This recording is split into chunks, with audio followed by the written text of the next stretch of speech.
المدرسة. اسمعوني زين، اسمعوني زين، هذا شربي مو علي اذا ما عزل على المدرسة، واذا انت رجال اطلع. انت من انت؟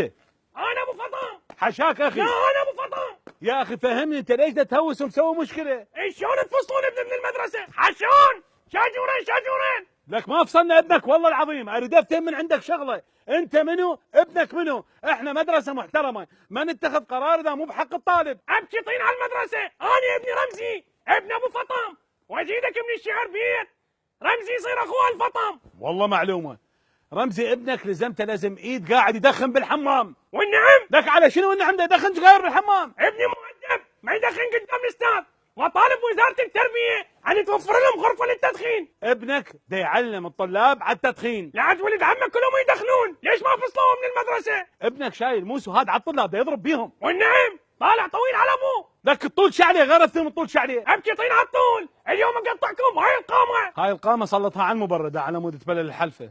ابنك مو شاطر، شهادته كلها خطوط حمر. تاج راسنا وين يحتوي الخطوط الحمر اشوف حلقة شنك. ما دا نقصد الخطوط الحمراء مال الجماعه، دا نقصد الخطوط الحمراء بالشهاده.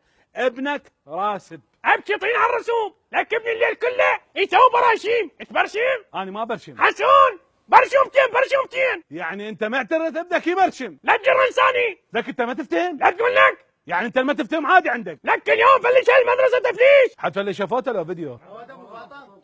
شوف انت جاي هاد على المدرسه وابنك يغش ويبرشم ويهد على الناس بالموس وغايب وما مهتم لكل شيء.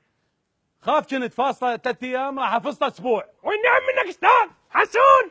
لا تجي لا تجي، ابني فصلوه بس اسبوع.